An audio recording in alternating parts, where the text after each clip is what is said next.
നമുക്കിനി ഒരു കാര്യമുണ്ട്. ലോകം മുഴുവൻ മാറിക്കൊണ്ടിരിക്കുകയാണ്. നോളജ് എക്സ്പ്ലോഷനാണ് ലോകത്ത് മുഴുവൻ. അറിവാണ്. ഓരോ നിമിഷവും പുതിയ അറിവുകൾ ഉണ്ടായിക്കൊണ്ടിരിക്കുകയാണ്. നമുക്ക് കാലത്തിന്റെ മുൻപേ നടക്കാൻ നമുക്ക് കഴിയണം. ഇപ്പോൾ കേരളത്തിൽ നടക്കുന്നത് പുറകിലേക്കുള്ള തിരിഞ്ഞു നടത്തമാണ്. നമുക്ക് പോകേണ്ടത് മുൻപിലേക്കാണ്. ഇനി നമ്മുടെ പൊസിഷൻ, നമ്മൾ കേവലം പ്രതിപക്ഷം മാത്രമല്ല, ഇനി നമ്മൾ അധികാരത്തിലേക്ക് വരാൻ പോകുന്ന മുന്നണി കൂടിയാണ്. നമ്മൾ ഗവൺമെന്റിനെ കുറ്റപ്പെടുത്തും, ഗവൺമെന്റിന്റെ തെറ്റുകൾ ചൂണ്ടിക്കാണിക്കും. ഇനി അത് മാത്രം പോരാ. എവിടെയാണ് ഗവൺമെന്റ് ഫെയിൽ ചെയ്തത്, എവിടെയാണ് പരാജയപ്പെട്ടത്, അവിടെ നമുക്ക് ബദലുണ്ടാകണം. നമുക്ക് കൃത്യമായ പരിപാടികൾ ഉണ്ടാകണം. നമ്മൾ പറഞ്ഞു കേരളത്തിന്റെ സമ്പദ് വ്യവസ്ഥ തകർന്നു.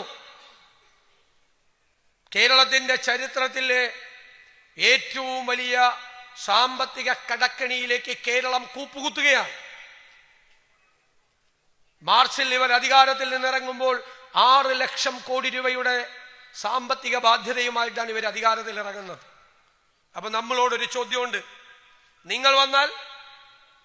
നമ്മൾ വന്നാൽ കേരളത്തെ സാമ്പത്തികമായ ഈ കടക്കണിയിൽ നിന്നും തകർച്ചയിൽ നിന്നും രക്ഷിക്കാൻ കൃത്യമായ പദ്ധതികളും പരിപാടികളും നമുക്കുണ്ട്.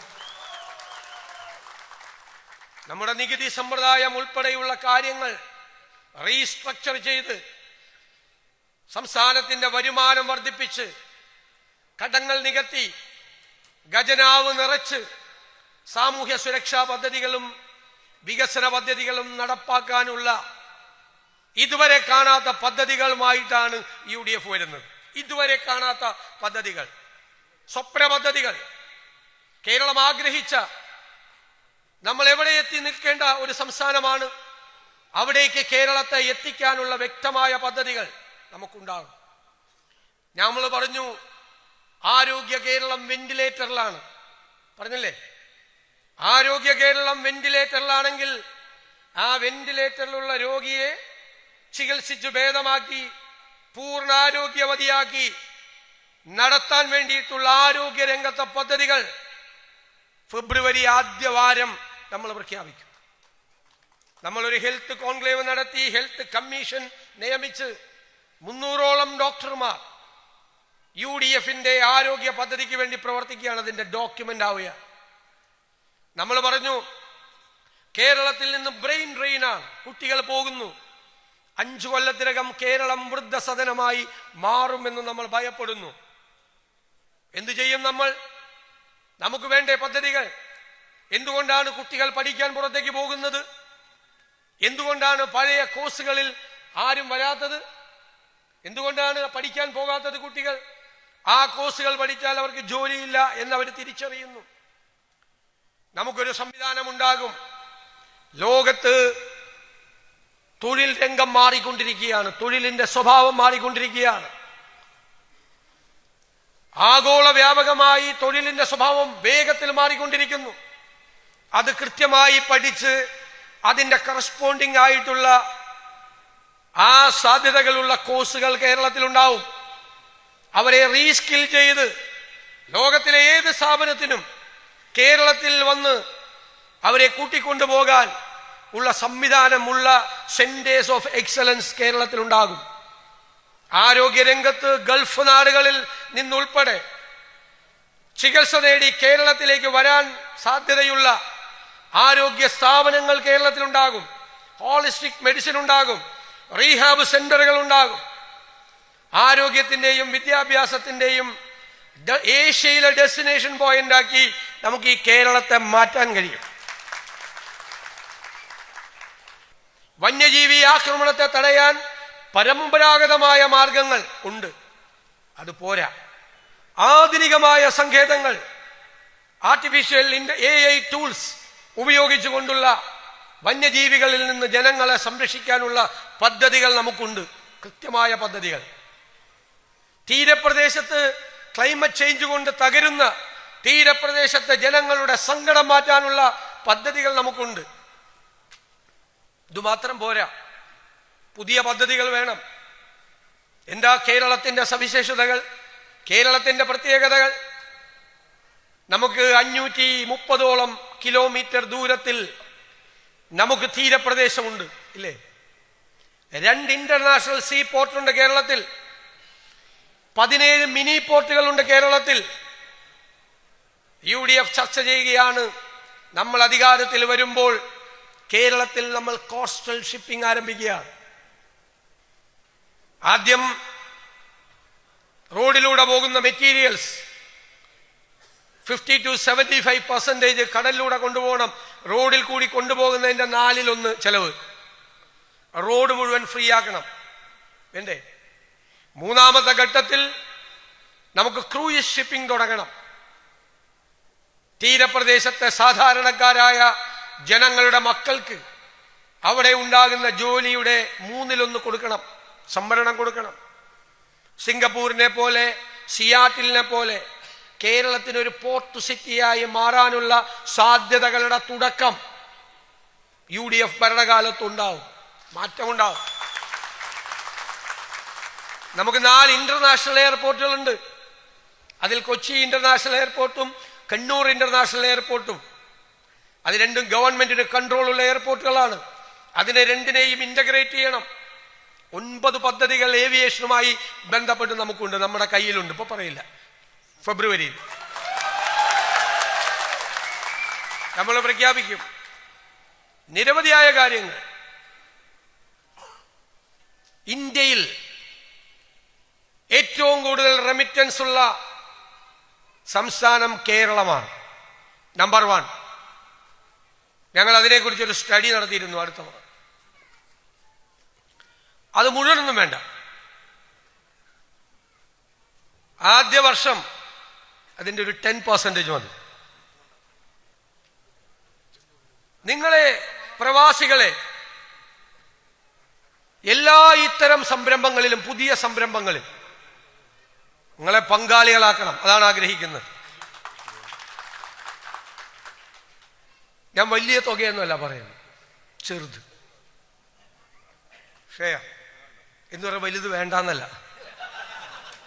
ഞാൻ പറഞ്ഞു, ഇന്നലെ KBF ഞാൻ പറഞ്ഞു, വലിയ ഇൻവെസ്റ്റ്മെന്റുമായിട്ട് വരുന്നവർ അവരെ എയർപോർട്ടിൽ സ്റ്റേറ്റ് ഗവൺമെന്റിന്റെ പ്രതിനിധി കാത്തു നിൽക്കും. അവിടെ സ്റ്റേറ്റ് കാറിൽ കൊണ്ടുപോകും. സ്റ്റേറ്റിന്റെ അതിഥിയായിരിക്കും. എന്നുവെച്ചാൽ ചെറിയ ആളുകൾ മോശക്കാരായിട്ടുണ്ടല്ല, കൂടുതൽ വരട്ടെ, വലിയ ആളുകൾ.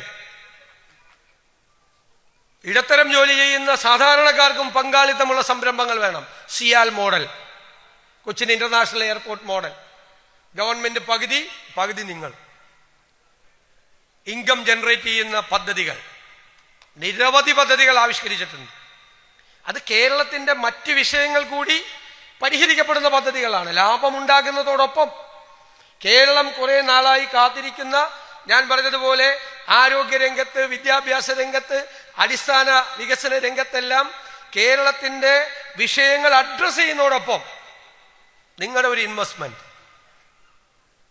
നിങ്ങൾ തിരിച്ചു വരുമ്പോൾ നിങ്ങൾക്ക് അതിന്റെ ഗുണം കിട്ടും. അതിനു മുമ്പ് കിട്ടില്ലെന്നല്ല, അതിനു മുമ്പും ഷെയർ ഹോൾഡേഴ്സാണ്. സാധാരണ ഷെയർ ഹോൾഡേഴ്സിന് കിട്ടുന്ന ഒരു വരവുണ്ടാവും, ആ വരവുണ്ടാക്കണം. അതിനുള്ള പദ്ധതികളാണ്. 200 പ്രോജക്റ്റാണ് NRIക്കാർക്ക് വേണ്ടി. 200 പ്രോജക്റ്റ്. നമ്മളിത്, ഞാൻ നിങ്ങളോട് തുറന്നു പറയുന്നത്, ആദ്യമായിട്ട് പറയാണ്, ഇത് പ്രിപ്പയർഡാണ്. ഇപ്പൊ ഉണ്ട് കയ്യിൽ, അധികാരത്തിൽ വന്നിട്ടല്ല, ഇപ്പൊ നമ്മുടെ കയ്യിലുണ്ട് 200ഓളം പ്രോജക്റ്റുകൾ. നിങ്ങളെ പങ്കാളികളാക്കാൻ സാധിക്കുന്നവർ. ഈ റെമിറ്റൻസിനെ നിങ്ങൾ കഷ്ടപ്പെട്ട് ഈ കൊടും ചൂടിൽ, കൊടും തണുപ്പിൽ നിങ്ങൾ അധ്വാനിച്ചയക്കുന്ന പണം നിങ്ങൾക്കും നിങ്ങളുടെ കുടുംബത്തിനും നമ്മുടെ കേരളത്തിനും പ്രയോജനകരമായി മാറാൻ കഴിയുന്ന, കൺവേർട്ട് ചെയ്യാൻ കഴിയുന്ന, ട്രാൻസ്ലേറ്റ് ചെയ്യാൻ കഴിയുന്ന 200ഓളം പദ്ധതികൾ. അത് കൂടിക്കൊണ്ടിരിക്കുകയാണ്. ഞാൻ പറഞ്ഞു, 5 കൊല്ലം നമ്മൾ പ്രതിപക്ഷത്തിരുന്ന് പൂർത്തിയാക്കുമ്പോൾ ഏറ്റവും വലിയ സന്തോഷം എന്താണ് എന്നോടൊരു ഇന്റർവ്യൂവിൽ ചോദിച്ചു. ഞാൻ പറഞ്ഞു, നമ്മുടെ സംസ്ഥാനമായ കേരളത്തിൽ ഈ 5 കൊല്ലക്കാലം പ്രതിപക്ഷത്തിരുന്ന് ഒരു ഹർത്താൽ പോലും നടത്തിയില്ല എന്നതാണ് ഈ പ്രതിപക്ഷത്തിന്റെ സന്തോഷം. ഇനി കേരളത്തിന് പുറത്തേക്ക് കേരളത്തിനെ കുറിച്ചൊരു മോശമായിട്ട് ഒരു മെസ്സേജ് പോകാൻ പാടില്ല. ഞാൻ ട്രേഡ് യൂണിയൻ രംഗത്ത് കേരളത്തിൽ ഏറ്റവും കൂടുതൽ ട്രേഡ് യൂണിയനുകൾ ഉള്ള ഒരാളാണ് ഞാൻ. കഴിഞ്ഞ 15-20 വർഷമായി ട്രേഡ് യൂണിയൻ രംഗത്ത് പ്രവർത്തിക്കുന്ന ഒരാളാണ് ഞാൻ. ട്രേഡ് യൂണിയൻ ലീഡർഷിപ്പിലിരുന്ന ഒരു സ്ഥലത്തും ഒരു സമരവും ഉണ്ടായിട്ടില്ല. ഞങ്ങൾ തൊഴിലാളികളോട് പറയുന്നത്, you work hard, make the company profitable, പിന്നെ ഞങ്ങൾ നിങ്ങൾക്ക് വേണ്ടി ബാർഗെയിൻ ചെയ്യും. കമ്പനി ഉണ്ടാക്കുന്ന ലാഭത്തിന്റെ പ്രൊഡക്ഷൻ ഇൻസെന്റീവ് തൊഴിലാളിക്ക് മേടിച്ചു കൊടുക്കും ടേബിളിൽ ഇരുന്ന്. അതാണ് സിസ്റ്റം. പിന്നെ വേറൊരു കുഴപ്പമുണ്ട്. എന്താ കുഴപ്പം? നിങ്ങളെല്ലാം സ്വകാര്യ സ്ഥാപനങ്ങളിൽ വർക്ക് ചെയ്യുന്നവരാണ് കൂടുതൽ. ഇവിടുത്തെ ഗവൺമെന്റ് സെക്ടറിലുണ്ട്. ഇവിടെ നിങ്ങളൊരു കമ്പനിയിലെ മാനേജരാണ്. നിങ്ങളോട് പറയുകയാണ്, 3 മാസം കൊണ്ട് ഈ പ്രോജക്റ്റ് പൂർത്തിയാക്കണം. നിങ്ങളുടെ MD, മാനേജിംഗ് ഡയറക്ടർ, നിങ്ങളുടെ CEO നിങ്ങളോട് പറയാം. നിങ്ങൾ 3 മാസം ലീവ് എടുത്ത് നാട്ടിലേക്ക് പോവാണ്. അത് ചെയ്യാതെ തിരിച്ചു വരുമ്പോഴാ പണിയുണ്ടാവില്ല. നമ്മുടെ നാട്ടിൽ വേറൊരു ഗുണമുണ്ട്. സർക്കാർ ഉദ്യോഗസ്ഥരോട് 3 മാസം കൊണ്ട് ഒരു കെട്ടിടം പണിയാൻ 2 ഏക്കർ സ്ഥലം എടുത്തു എന്നൊന്നൊരു തഹസിൽദാരോട് പറഞ്ഞാൽ, 3 മാസം കൊണ്ട് എടുത്തു തരണം എന്ന് പറഞ്ഞാൽ 6 കൊല്ലം കഴിഞ്ഞാൽ എടുത്തു തരില്ല. ഒരു കുഴപ്പമില്ല. 50 കോടി രൂപയുടെ പദ്ധതി 2 കൊല്ലം കൊണ്ട് തീർക്കേണ്ട പദ്ധതി 10 കൊല്ലമായാലും തീരില്ല. 10 കൊല്ലം കഴിയുമ്പോൾ അത് 50 കോടി രൂപയുടെ പദ്ധതി 500 കോടിയാവും. എക്സ്ചക്കറിൽ നിന്ന് ലീക്കേജാണ്.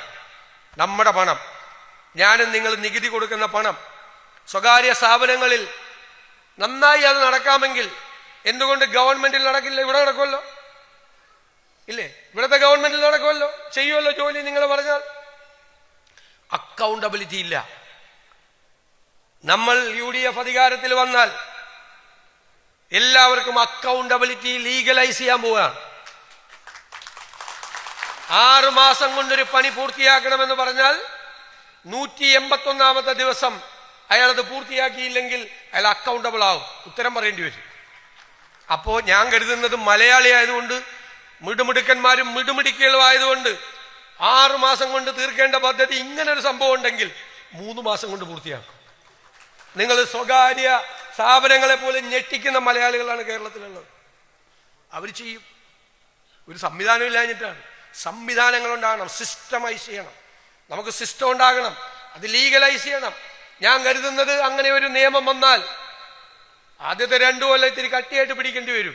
2 കൊല്ലം കഴിഞ്ഞാൽ ഒരാൾക്കെതിരെ നടപടി എടുക്കേണ്ടി വരില്ല. കാരണം അതൊരു കൾച്ചറായി മാറും. മാറ്റം വേണ്ടേ? എല്ലാ കാലത്തും ഇങ്ങനെ പോയാൽ മതിയോ നമ്മുടെ കേരളം? പോരാ, നമുക്ക് മാറ്റമുണ്ടാകണം. ഇതിന്റെ മുഴുവൻ ബെനഫിഷ്യറീസ് ഞാൻ നിങ്ങളോട് പറയുന്നു, നമ്മുടെ വരാനിരിക്കുന്ന തലമുറയായിരിക്കും, നമ്മുടെ കുഞ്ഞുങ്ങളായിരിക്കും. അവർക്ക് അഭിമാനത്തോടു കൂടി ലോകത്തിലെ ഏത് രാജ്യത്തും പോയി ഞങ്ങൾ കേരളത്തിൽ നിന്നാണ് വരുന്നത് എന്ന് പറയാൻ കഴിയുന്ന ഒരു സാഹചര്യം നമുക്ക് നമ്മുടെ സംസ്ഥാനത്ത് ഉണ്ടാക്കണം. നമുക്കതിന് കഴിയും. ഞാൻ ഇത്തരം വിഷയങ്ങൾ നിങ്ങളോട് പറഞ്ഞു. ഞാൻ എവിടെ നിന്നാണ് എനിക്കിതെല്ലാം കിട്ടിയത്? എനിക്കിത്രയൊന്നും അറിവൊന്നുള്ള ആളല്ല. മലയാളികൾ ലോകത്തിന്റെ വിവിധ ഭാഗങ്ങളിൽ വിവിധ രംഗങ്ങളിൽ പ്രവർത്തിക്കുന്ന ആ മലയാളികളാണ്, അവരുടെ വൈദഗ്ധ്യമാണ്. ഞാൻ കോസ്റ്റൽ ഷിപ്പിങ്ങിനെ കുറിച്ച് ആലോചിച്ചപ്പോൾ 4 മലയാളികളായ മാരിടൈം എക്സ്പേർട്സ് ആണ് എന്നെ സഹായിക്കാൻ വന്നത്. ഏവിയേഷൻ എക്സ്പേർട്സ് കേരളത്തിൽ, ലോകത്ത് പല സ്ഥലങ്ങളിലും പോയി അത്ഭുതങ്ങൾ ഉണ്ടാക്കിയ വ്യക്തികൾ, ലോകത്തെല്ലായിടത്തും പോയി ലോകത്തിലെ പല രാജ്യങ്ങളുടെയും മാറ്റങ്ങൾക്ക് നേതൃത്വം കൊടുക്കാൻ കഴിയുന്ന വലിയൊരു സമ്പത്ത്, അല്ലെ, ഒരു ഇന്റലക്ച്വൽ പ്രോപ്പർട്ടി നമുക്കുണ്ട്. നമ്മൾ അതിനെ പ്രയോജനപ്പെടുത്തണം. കഠിനാധ്വാനം ചെയ്താൽ ഇനിയും ചെയ്യണം. ഇപ്പോഴത്തെ തെരഞ്ഞെടുപ്പ് ജയിച്ചൊന്നും കാര്യമില്ല, സന്തോഷം. അത് നമുക്ക് മഹായുദ്ധത്തിന് വേണ്ടിയിട്ടുള്ള നമ്മുടെ പോരാട്ടത്തിൽ നമ്മുടെ ഇന്ധനമാണ്, നമ്മുടെ ഊർജമാണ്.